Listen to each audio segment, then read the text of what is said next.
올해 입주하는 아파트 물량이 한 3만 6천 가구 정도 됩니다. 자, 그런데요. 내년에는 한 1만 가구 전후밖에 안 돼요. 공급이 지금 드라마틱하게 줄어들고 있죠. 자, 그런데 이 현상이요. 일시적인 현상이냐? 절대 그렇지 않습니다. 앞으로는요. 서울에서 가면 갈수록 더 새 아파트 공급은 안 될 겁니다.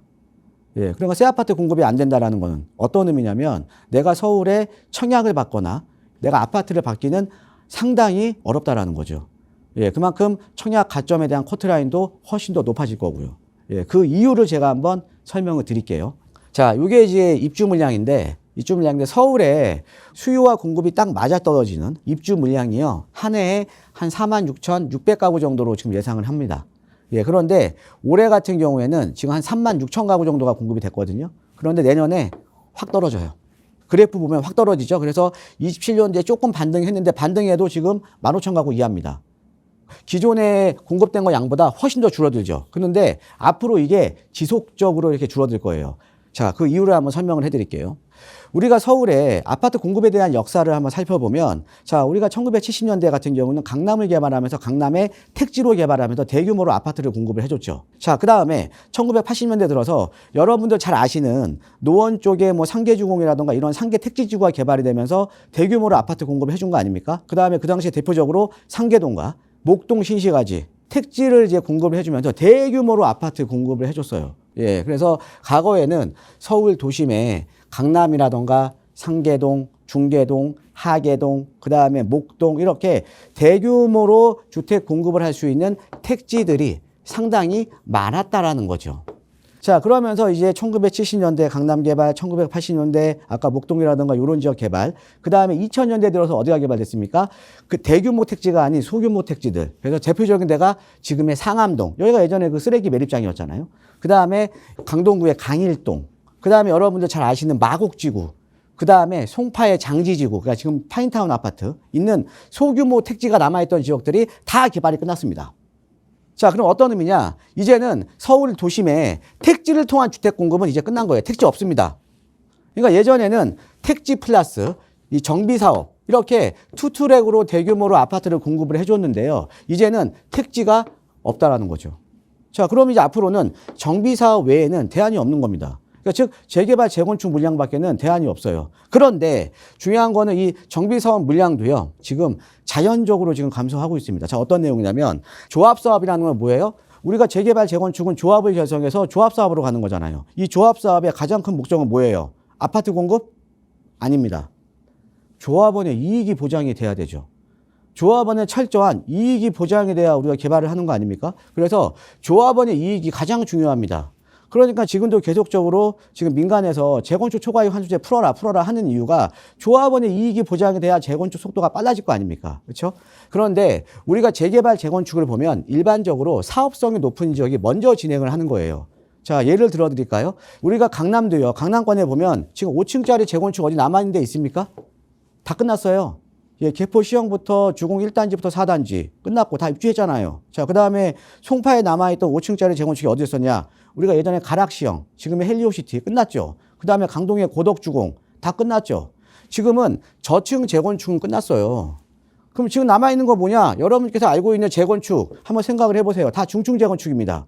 자, 그러면 저층 재건축에서 지금 중층 재건축으로 넘어간 거거든요. 이건 어떤 의미냐면, 자, 중층 재건축은 상대적으로 저층 재건축에 비해서 조합원 비율이 높아요. 조합원 비율이 높다라는 의미는 조합원이 가져가고 남는 거를 일반 분양하는 거잖아요. 그럼 일반 분양분이 필연적으로 과거에 비해서 지금 계속 줄어들고 있다라는 거죠.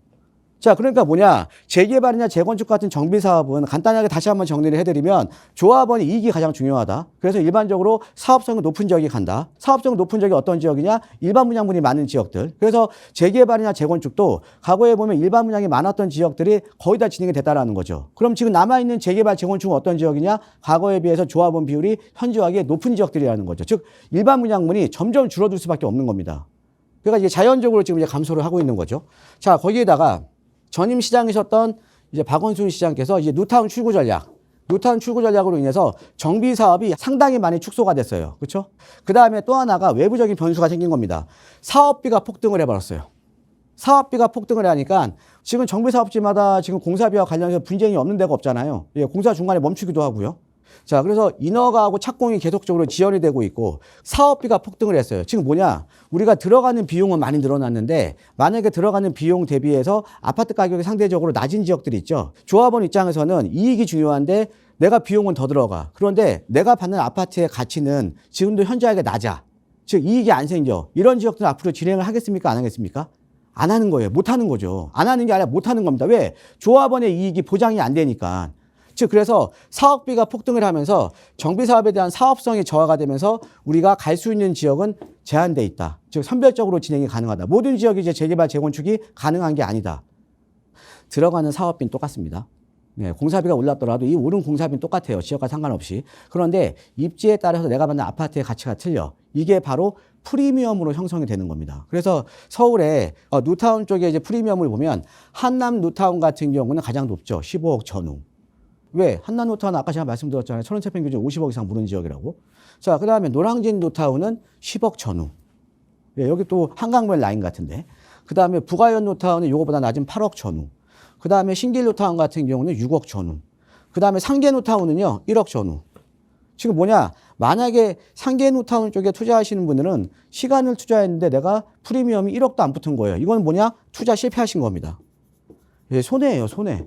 예, 손해입니다. 그러니까 지금은 그래서 입지가 상당히 중요해졌다라는 거죠. 자, 그래서 서울 도심권의 뉴타운 프리미엄은 입지에 따라서 프리미엄이 틀리게 나오는데 왜 그러냐면 사업비 폭등에 따른 부담은 동일하다. 그런데 입지에 따른 아파트의 가치는 또 틀리다. 그죠? 예, 그렇기 때문에 입지 좋은 지역들 같은 경우는 또 일반 분양가도 높기 때문에 상대적으로 조합원 추가 분담금도 줄어든다.